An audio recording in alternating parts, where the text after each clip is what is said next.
Valley. Hospital ports, pride and dignity, stop the New World Order. Welcome to Hapanmo TV. This road here is the Slade in Oxford, but I'm actually at the entrance to Lye Valley Nature Reserve. Keep clear, no parking. Well, there's more alarming things here, aren't there? Now I'm here with a certain gentleman who we're going to talk about this little area. Everybody. There's Nick Hayes. Now you remember Nick Hayes from the Invisibles video? He's back. Now Nick, this is a local nature reserve. It's yeah, we'll go down in Wood Farm Estate's just across there, and then this obviously cuts down to the golf course. And this is a route that I'm pretty familiar with. But one particular night I was on my way to band practice, and I missed the bus. So the option was either to walk down this way and make it a 25-minute journey, or spend 45 minutes on a bus then doing walking. So we decided to go this way. And you had well, we're going to talk about what happened to you in a minute, because we're actually going to walk in there first and find out what happened. But believe me, it's a very strange story indeed. If you follow Beast of Britain, not Beast of Britain, the British Bigfoot website with Deborah Hatswell, you may have heard a little bit about this. But this is actually the first actual live interview from the scene. So anyway, no spoilers. Let's go, Nick, shall we? Okey-doke, come on. Okay, we're going down into Lye Valley now, and Nick, this is obviously, what's the time now? It's about 7:30, I believe, probably about by now, isn't it? So it's about 7:30 in the evening now. It's quite close to the solstice, the summer solstice, so it's still light. 9:36. Right, yeah. But if you walk down into this area, the light level drops immediately, and that's because we're in quite a steep valley. Yeah. And in fact, it's when you're in the middle of this, it's hard to believe actually you're not in some remote location in the middle of the woods. You're actually right in the middle of Oxford City. Yeah. So when you came down here, what time of night was it? It was about 7:30 at night, because the band practice was about 8 o'clock. Yeah. So I thought, well, what time of year though? It was, what did you say? It was about late September. Right. It was getting dark by about 8 o'clock. I see. So obviously it's about the same time of day as it is now, yeah, but much later in the year. Yeah, so it was dark above here, but you right, could see the sunshine towards Cowley, and it was quite lit up from up on the high ground. Right, yeah. Obviously these trees weren't as high, because you're talking 15, 20 years or whatever it was. Yeah, they changed this area actually. We'll see a boardwalk in a minute, and also they cut back some of the trees. I think they're trying to create a wetland here, I think. Let's have a look at this actually here. Welcome to Lye Valley. Here we are. See, it's as you can see here. Well, it is in the middle of the city. There's like so I found this walking stick a little while. I thought I'd hang on to it because it may come in handy. We've got the hospitals around here as well. Yeah, so. That's right. There's the Churchill Hospital and the John Radcliffe and the Nuffield Orthopaedic. It's the centre of the Headington's tragedy. But you see, nestled between houses, it's easy to get this hidden valley. It's so close to the busy city. That's right. That's what we were just saying. And it goes over the various different plants they have here. Some of them quite rare plants, and there's all kinds of animals as well, and insects and birds and reptiles and things. Well, hopefully not the Queen and that kind of reptile. No, it's just normal reptiles. But it's all funded by the National Lottery. The Queen Mother. Yeah. And honestly, I mean, if you're down in the middle of the day and you're with lots of people, it's actually a very pleasant place. Yeah, well, people do groups get together and work down here. They're doing a restoration project. But back when I came down here, a lot of this vegetation here was really high. Because you're like reeds and things, didn't you? Really high reeds. Sometimes I remember them burning it once a year. Yeah. So basically, this path was a lot lower, and this was up a lot higher. So by the time you got here, you was already surrounded by a lot of vegetation. So you couldn't see much. You didn't have the view that you have now. No, you could see the sun going down. The sky was black. You could see the sun there. Because I remember I came along here years ago, and literally it was just like it was further down along the brook into the golf course, where you have like the Boundary Brook Woods and things like that. But now, of course, it's much more open. But we've got this boardwalk to walk on, because it's like they're creating a wetland here. But look! You see how steep the sides of the valley are, and honestly, it is like being in the middle of the countryside. Yeah, once it gets dark, you can't see anything. It gets freaky. But you were walking along here in that September evening. What year was this? I think it was either 1997, or it might have been the other time I was living in Wood Farm, which was 1995. It was one of the two. I'm really not sure what. It was when you were in your band? Yeah, it was one of the bands I was in. I was going down just to jam with a friend at his house, because he had like a studio in his house. Right. So, and I was already running late. So rather than get a bus all the way down to Cowley and then get back up the other end, I thought, well, I'll do this, because I remember doing it in 25 minutes once with a bit of a brisk walk. Yeah. Oh, so it's much quicker, and to get to Cowley from here. I'll show the viewers the map in a minute. But I was quite happily walking along for quite a while. I got a fly in my eye. Hold on a second. Can you see it, ladies and gentlemen? Is it gone? I think it's trapped in my eyelashes. Oh, I'd say it's gone now, I think. Is it gone? It's something like just a little fly. It didn't go right in my eye. So, you can walk up here, you get to... yeah, I think you get up to Town Firs in that area. Life in the Fen. Oh, Fen, they are trying to create a wetland here. Yeah, they've changed this because it used to be a direct path that used to go up. I don't remember this one. Yeah, that's leading up to sort of that Town Firs in that area. And the, yeah, there's a road. It's a nice place. It is beautiful. I mean, I'm glad they're making a nature reserve here. This will grow 10 foot high, 12 foot high. So Yeah. when I came down, I was totally surrounded. This was like a little tunnel through the middle of the grove. Right. So you could imagine you didn't have the view that we have now. No. Plus it was dark. You could see the sunlight up from that end and a black sky. It'd been stormy that day, and behind me was total darkness. Yeah. Now you, where was it? I mean, obviously you were on your own. It was quite dark, almost completely dark. Yeah. And well, was it? I know you had a strange experience, but before you had this strange experience, were you feeling at all freaked out or spooked out by the No, I was never, location? never really had much awareness of invisible things or paranormal things. It's something I never really taken much notice of. I wouldn't say I was a skeptic, but I'd never really given it much thought. So Yeah. I was very much in the real world at that point, although some might disagree. So this was just a kind of like a routine walk for you. Yeah. Just a shortcut, like you said. Yeah, and to get to my friend's house, Yeah. before 8 o'clock really, so we've got some decent Well, time. I see what you mean. Yeah. Okay. So where did you? At what point did you realise that things were not as they should be? It was as I got up to this bit up here. Right. I remember that all this was really tall. This was 2-3 foot lower, this floor. All this was like this high, so it wasn't good visibility. If you imagine you're walking through a whole load of this that was up this high, it was over head height. Right. So down to this point it was okay. There was still some light up in the front. And I thought, okay, it's not too bad. It wasn't really that creepy. But as soon as I got to this corner, it went completely dark. Is this corner coming up here? Is this modern boardwalk following the same basic direction as the old path did? It's about 4 foot higher than it was. Yeah, because right. I remember there was a normal pathway used to run along here, isn't there? Yeah, but it's a bit deteriorated, so they Yeah. built it up. That's it. Yeah.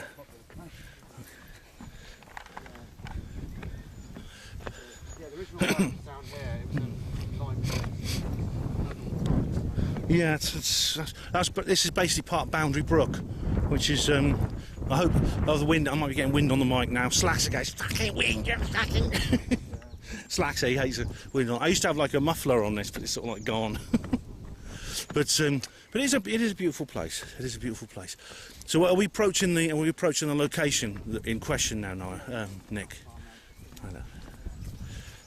There's quite a few people around here. We've passed a few people, joggers and walkers and things like that. So basically, if you can imagine this area, this path a bit lower, all this grown up to about head height or more, so it's pretty dark. And then as I came round to this bit where they cut these reeds, I think it was just round this corner, I started hearing... Is it all right to turn and face the camera, and we can just want to make sure I get your voice on the mic as well. Okay. So just stop for a moment and so Yes. what happened? Okay, so by this time I was looking at my watch and I knew that I'd probably got about 20 minutes before 8 o'clock, so I started heading round this way, and at the time the path was probably... It was down at the level which this is, which is about 3 foot lower, and the grass was about that height, so it was like a corridor in between the grass. And you couldn't see anything because it was pitch dark behind and the sun was now behind the trees, so it started becoming really dark here. And by the time I got to this corner up here, as we go around there, that's when I heard the first noise, like somebody was following me. Oh no, you heard someone following you from behind? The thing is, I checked, there was nobody behind me at the time, and it wasn't, there was no children around, because you get a lot of kids mucking around, Yeah. but totally silent. But it was as I got to this wooded bit, I started hearing somebody walking parallel with me.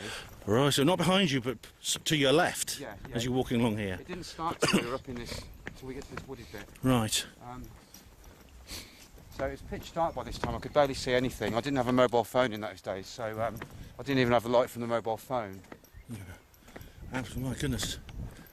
So these woods, this bit here, these woods here are pretty much the same as they were back in '97. Yeah, pretty much the same, but there was a couple of boardways where you could get across here. Yeah. Obviously we were down on this level. Right. So there's just a few small wooden bridges, yeah. Yeah, so it was about here, because there was a motorbike in here. Somebody dumped a motorbike in there and it was leaking oil. So I remember looking at that, and then I thought I'd better get going now because it's getting late. So Yeah. to us about this point, Well, just walking along like this. Okay, stop for a moment, Nick.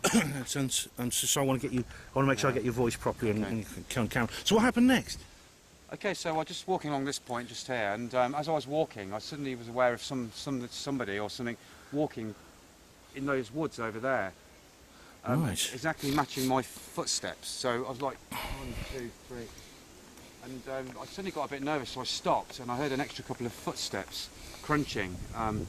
And I looked around, couldn't see anything, so I thought, okay, perhaps I'm just imagining it. So of course I started down again this way. And as I got to about this bend here, I heard it again. So I started walking along a bit faster, and then all of a sudden I stopped, and I heard an extra crunch, like they didn't know that I'd stopped. So you think this was copying your movements, but it was like mirroring you, but copying you? Definitely, Hello, yeah, I could hear it. Hello. It was a pretty weird echo in here because of all the trees. It was well, it wasn't an echo so much, but you could hear crisp crunching. Yeah. So I got to this point here. By this time, I'd started getting a big adrenaline rush. Started getting a bit worried that there was something actually following me because I just felt it. I just real feeling of sort of unease and everything. Yeah. So, and obviously for me, you can't see anything because it's totally pitch dark. Yeah. So I thought, well, perhaps it's some kids, perhaps it's a dog, something, I don't know, but it sounded like human footsteps.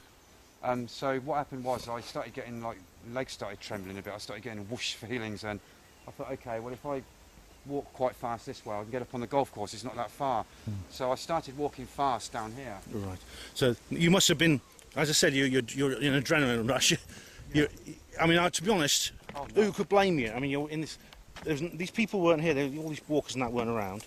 They were just basically on your own, dark, and you start hearing some big thing walking through the brush to your left. Well, this is it. Yeah. And it was aware of your presence. Yeah, and as I got to this bit here, I could hear it again following me, and it seemed like it was slightly in front of me at this point.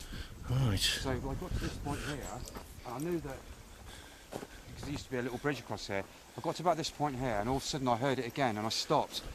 And then I started walking again, and it stopped like that, and then I felt an extra crunch, and at this point I heard what? Like oh my god. it was like that, a real sickening, guttural sort of thing. So, in this direction here, in this direction over there. Yeah, so I stood here and I looked that way and I thought I'm not going to make it because this comes out there. So I just ran as fast as I could straight back that way to Wood Farm, non-stop. Oh my god. Completely ran, fast as I've ever run in my life. And I couldn't hear anything following me, I couldn't see anything at all. And in those days, there was a couple of street lights that used to shine down on here, and there's like a place where they play football. And I saw nothing even when the light was coming through the forested bit. But whatever it was around here. Yeah. And it had managed to get in front of me. It followed me from right back there on that corner, and it seemed to have no problem walking through here. And it was in front of me. Bloody hell, that's... Now, I'm sure you'll excuse if Nick absolutely... What was the phrase you used? I think it was shit yourself. Yeah. Sorry to be vulgar, ladies and gentlemen, but wouldn't you do the same in that position? So I'm trying to imagine myself right now in this area, Lye Valley Nature Reserve. It's completely dark behind you. You can't see nothing behind you, nothing at all. Pitch dark. Slight glow of sunset in that direction. No, you've lost that now. Oh right, because yeah. So at this point it was completely dark. So you've had crunching sound from right back there, and whatever it was, it got in front of you. And by the time I got here, it was slightly in front. And when I stopped the last time, it made an extra couple of crunches, and that's when it went sort of like a growl. I can't really do it, but it was almost like a dog-like growl.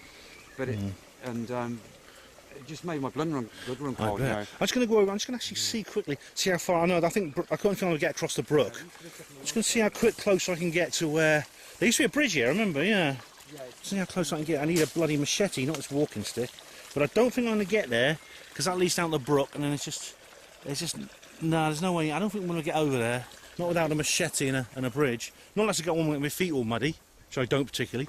The thing is, this is coming further towards this now, so I knew that whatever it was, if it was in front of me, it was probably going to catch up, well, overtake me here and come through here. So that's why you turned around and ran back the way we came? I didn't know what else to do. It was just literally just run. Yeah. I mean, of course, you didn't see anything, you just heard it. What you heard sounds, well, obviously it's something that makes a noise. It has footsteps, it has a voice, it sounds non-human. Oh God, look at that, that's spooky over there, isn't it? It was matching my footsteps, this was the thing. It was almost matching me step for step. Yeah, and you suddenly stopped, but when I stopped, it would went like that, as if it wasn't ready for me to stop. And it did that 3 times. On the last one, it did that sort of growl, as if to say, you know, I'm pissed off that you know that I'm following you. And at this point, because there used to be able to get over here on a little bridge, I knew that once around this corner, whatever it was, would be able to get me. And I'm in the middle of nowhere. You know, it's either run as far as I can up the golf course, and because it was late September and it's getting dark, no one would have been on the golf course. That's right, yeah. And it was blowy that night as well. It was getting on for autumnal, Yeah. you know, and it'd been quite a rainy day. It was, you know... So it's a bit windy and... yeah, definitely. Really. So, you know, oh God, it's... So, what could it be? I mean, I know that Deborah's got her own ideas about this, and she may be right. What do you think it could... What do you think it was you encountered? I mean, do you have any way of knowing for sure? Well, no, not really, no. I mean, my gut instinct tells me it was some kind of a supernatural creature, maybe some, like a dogman thing. I mean, I'm not saying it was, I don't know, but it was definitely bipedal, and I don't see how it could have been a person, because it was nimbly walking through that area. I think a human would stumble a bit more through there, because there's a lot of foliage in the way. But when it was a garden here, you see, and what happens is there used to be a bridge across here, so whatever it was could have got to this point here before me. And that's what scared me, because this way, you know, you're not in the free to run anywhere. There's a big ditch down there.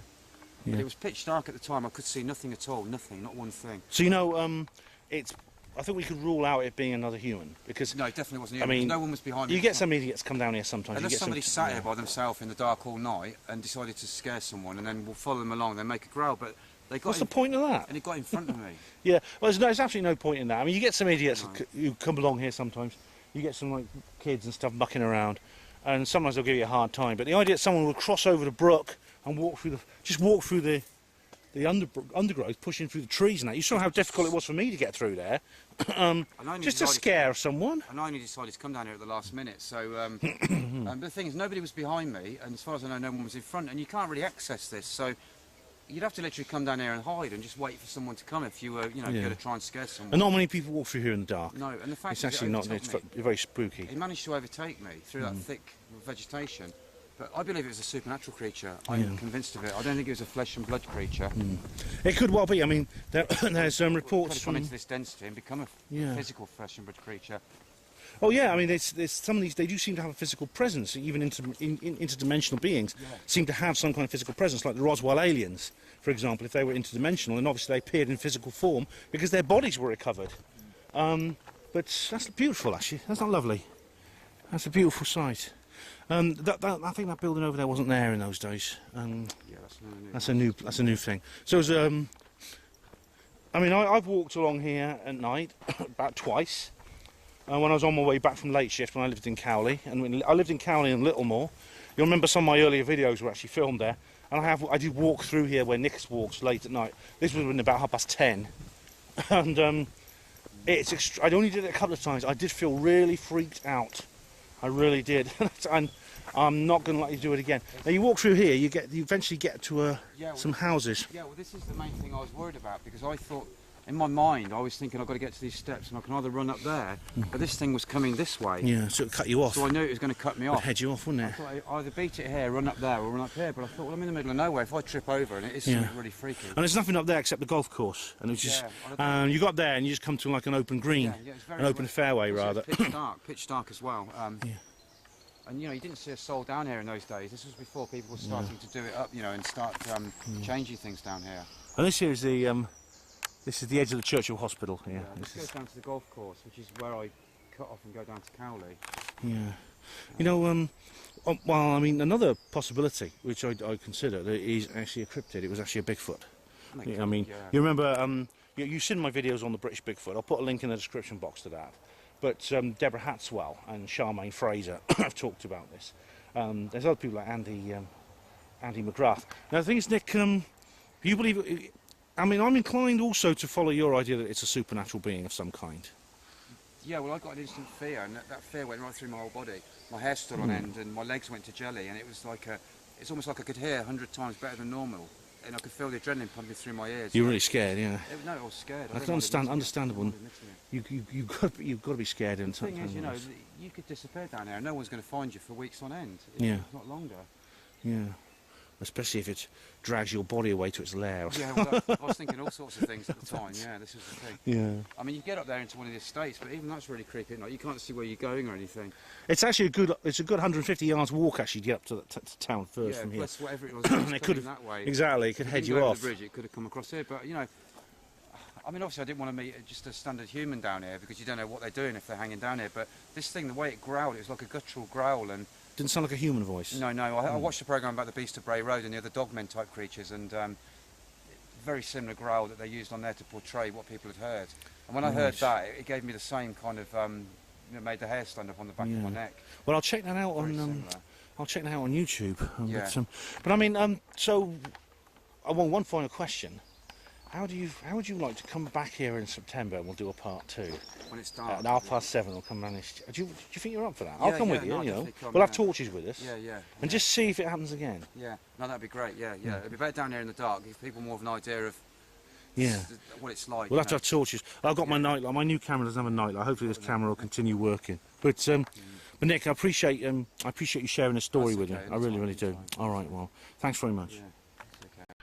Now, I'm not going to put a link in the description box to this because there's just too many links, but you can find it. It's the British Bigfoot Report website, where Deborah Hatswell here discusses Nick's encounter. Now, contrary to what I said before, she doesn't actually mention that this is a cryptid. I mean, her basic hypothesis is there is some kind of cryptid wandering the woods of Britain, and having listened to her side of the story and the other side of the story, I'm inclined to agree with her.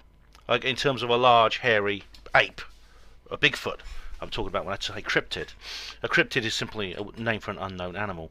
But this is the report that she has gathered here, and it's an accompanying video which is actually embedded into this report. So do check it out. And Deborah's take on it is very interesting because she talks about other people who've had similar encounters to Nick's. The stalker in the woods, the creepy stalker, a non-human stalker in the woods, and things like that. She mentions several other cases that are very similar to Nick's. Now, this map will give you a better idea, or this overhead picture will give you a better idea of where we were today. And you can see here Lye Valley. Now, Lye Valley is the long green strip to which the white arrow is pointing at. The Slade is the road where we started our journey, and we basically walked down that green strip until we got to Boundary Brook. You can see at the bottom left there's Oxford Golf Club, which is basically where the golf course is, which we talked about. They've actually named that part of town and Lye Valley to the immediate east of that, and Lye Valley is that area. The Churchill Hospital, you saw I showed you the edge of the Churchill Hospital to the left. Now I'm just going to show you a scaled up version, or scaled down. So you get a bigger picture, you get a better impression exactly where this this area lies within Oxford, which will probably add weight or take away weight from the idea that it is a cryptid and not some kind of supernatural being. Now, on this larger scale, you can actually see Lye Valley. It is by arrow number 1. And you can see exactly where it sits within the city of Oxford. What you're seeing here is the entire southeastern portion of the city of Oxford. Basically everything from Headington in the north, Cowley there you see Littlemore, and Oxford City, which is the city centre where the university is, to the west there, to the north, to the top, the top left hand corner of the picture. Now the question is there a green corridor here? Could the creature, if it is a cryptid, could it actually access Lye Valley, say in a dead of night? I'm not sure. Now you can see there's a large wood just to the east of Lye Valley, across the wood farm area. You can see a big wood, a big forest there, just at the base of the arrow, where the number 1 actually sits by the eastern bypass. As you can see, it'd be difficult to access without walking across streets where you'd be seen. However, a creature could make its way down Lye Valley across Oxford Golf Course, and you can see if you go along there, there is actually another field. There's some playing fields there which actually belong to a school, which it's heading southwest from Oxford Golf Course. You then have to get across Cowley Road to where arrow number 2 is. Now arrow number 2 is pointing towards a place called Florence Park, which is another very open area. It's shut at night, no people go in there. And you go across there, and of course then arrow number 3 is pointing towards basically the edge of Iffley, which is there's another green space there. It leads down to the River Thames, or the Isis that we call it. Now what is important to realise is, if you're a local, you'll know this, that the Boundary Brook actually runs through several tunnels. There's some tunnels that run underneath both Cowley Road and Iffley Road. Now, exactly what you see where the playing fields to the south of the golf course meet with Cowley Road. That's the B480, it says there. It's actually called Cowley Road. Oxford Road when you get further up. There's like a row of buildings. Well, there is actually a tunnel leading underneath those buildings, it's actually quite wide. You could probably easily, it could accommodate a full-size human. You could crawl through that. I know someone who actually did it once for a bet. He got filthy, but he won his bet. And once you get over there, you get to some allotments. Now, on the other side, just before you get to Florence Park, there's that green spot there. Those are allotments. You go across there, and you get into Florence Park. Now, there's a little stream, a little culvert that runs down the northern side of Florence Park, where there's a school. And it runs into another tunnel, and it doesn't come out again until you get to arrow number 3. Once you've got to arrow number 3, it's a very simple matter to make your way across the open space to the River Thames, then across the Eastern Bypass. There's many bridges you could hide under. Now, when you get to there, you're basically out of the city. You see where arrow number 4 is pointing, just beyond the Eastern Bypass? That's called Bagley Wood. Once you get in there, no one's ever going to find you. So I think it is possible. It is indeed possible that this was some kind of cryptid, but we can't know for sure. Nick had a remarkable experience, an incredible experience. I believe him. He's being sincere. He told the same story to me as he told to Deborah. I'm now going to look to see if there are any other cases of strange creatures in Lye Valley, and if they are, I will let you know. But if not, I will end the video now. Suffice to say that the idea that it's some kind of supernatural creature of some kind is perfectly possible. The idea that it's some entity that invaded our space, our universe, to harass Nick is quite feasible. And I must say, and he may be a bit unnerved by me saying this, but his interests, I think, might actually, his particular interest in UFOs and the invisibles and things like that, might have actually attracted him the attention of these entities. But well, we shall see.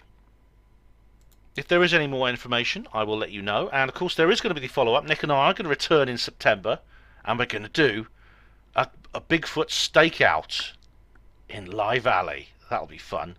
So look forward to that video. Well, if we come back to make it. I'm at Lye Valley with Nick Hayes. Thank you for watching Her Panwo TV. Hospital Porter's Pride and Dignity. Stop the New World Order.